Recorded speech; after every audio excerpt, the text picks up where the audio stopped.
Saudara-saudara, salam. Iblis hanya menyerang Yesus. Iblis hanya melawan Yesus. Sebabnya adalah yang pertama, iblis dikalahkan oleh Mikael. Sewaktu iblis masih di sorga, iblis adalah malaikat Lucifer.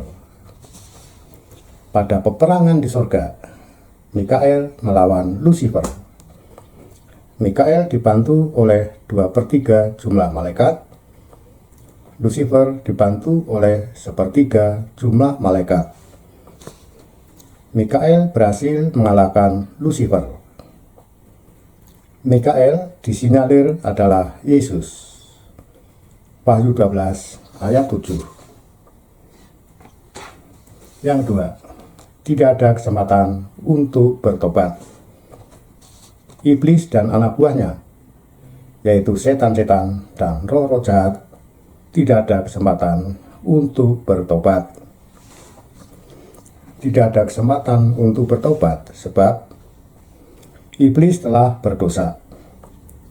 Berdosa melanggar kekudusan surga dan berdosa mengkudeta Tuhan.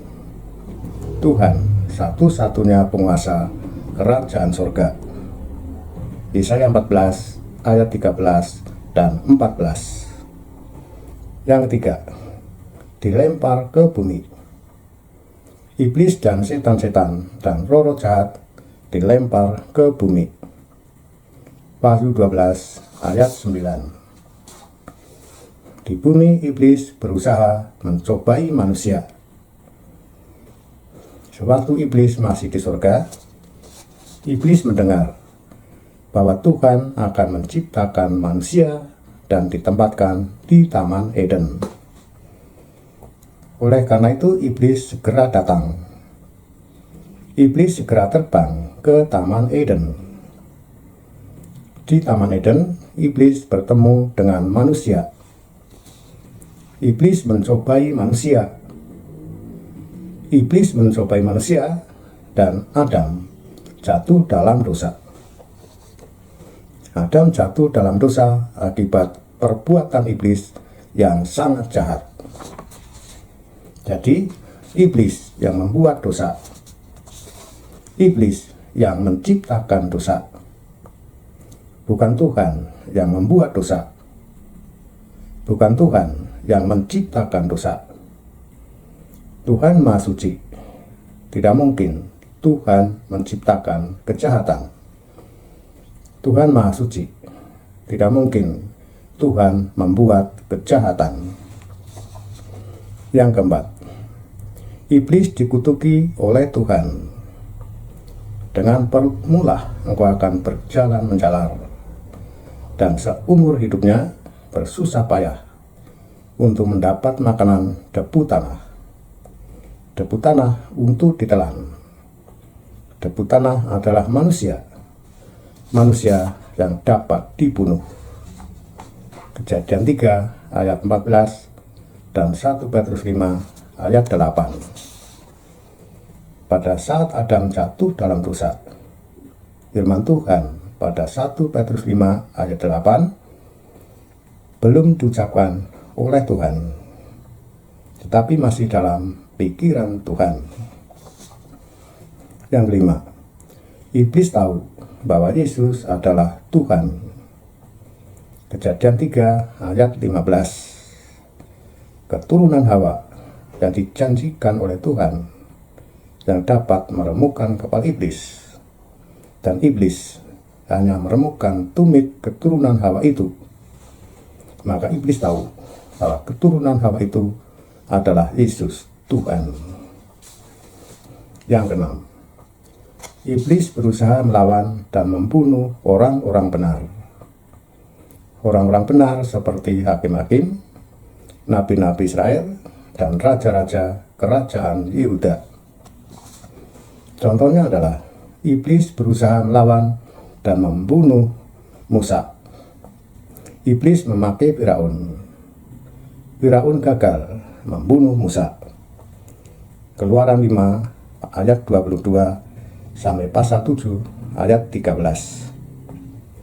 Iblis berusaha melawan dan membunuh Daniel, Meshach, Sadrak, dan Abednego. Iblis memakai Nebukadnezar.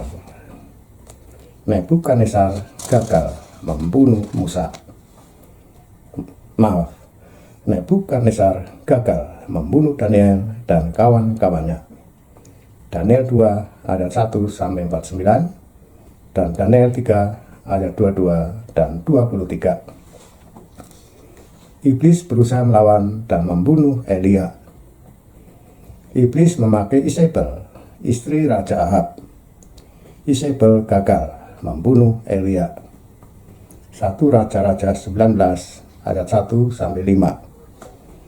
Dan masih banyak contoh di dalam Perjanjian Lama, hakim-hakim, nabi-nabi Israel, dan raja-raja Yehuda yang diserang, dilawan, dan diusahakan dibunuh oleh iblis. Yang ketujuh, iblis berusaha membunuh bayi Yesus. Pada saat Yesus dilahirkan, iblis berusaha membunuh bayi Yesus. Iblis memakai Herodes. Herodes gagal membunuh bayi Yesus. Matius 2 ayat 16-18.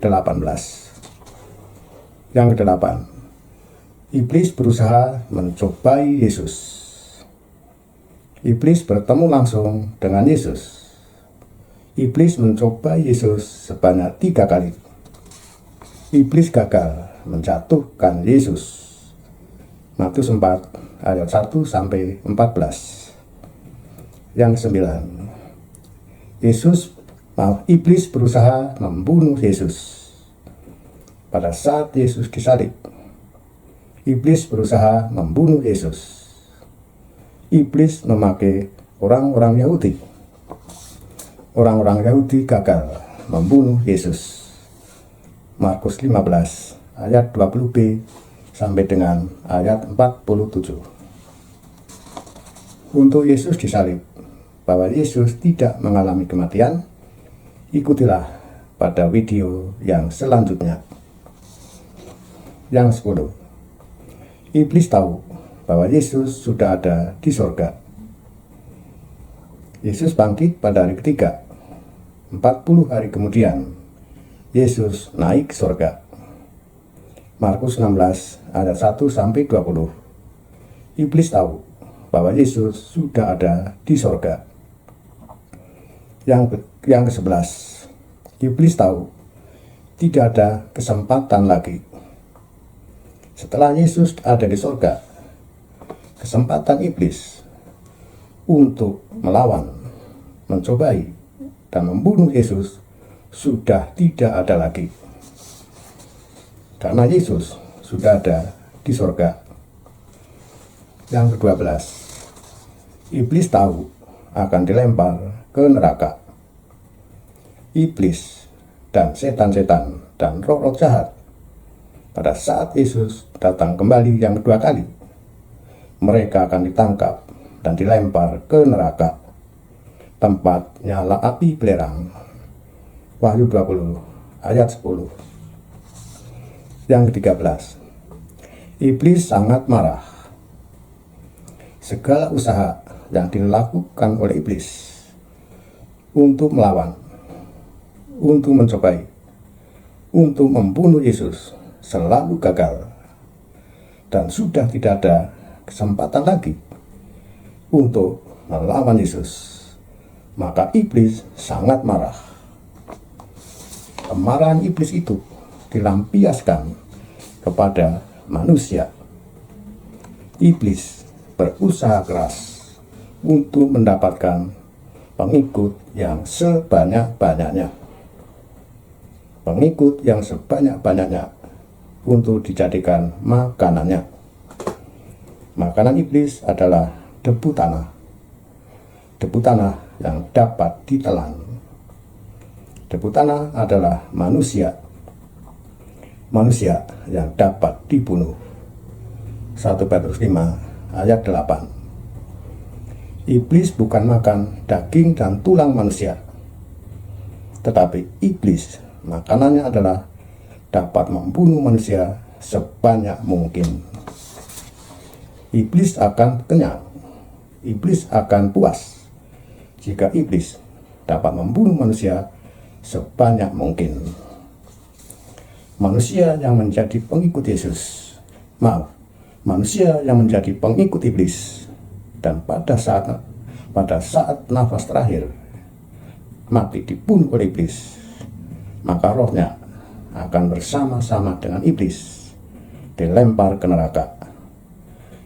Nyala api belerang, Wahyu 20 ayat 10.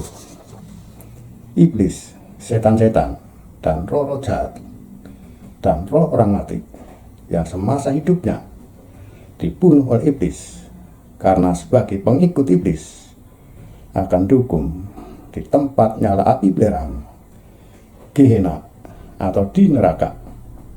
Nyala api belerang, Wahyu 20 ayat 10. Untuk membinasakan iblis, setan-setan, dan roh-roh jahat, dan roh orang mati yang semasa hidupnya dibunuh oleh iblis karena sebagai pengikut iblis menggunakan nyala api belerang. Membinasakan mereka menggunakan nyala api belerang dibutuhkan waktu yang sangat lama, tetapi tidak untuk selama-lamanya. Demikianlah jawaban yang dapat disampaikan. Kiranya semakin hari, semakin banyak orang yang mau mengenal Yesus dengan benar. Terima kasih. Tuhan Yesus memberkati.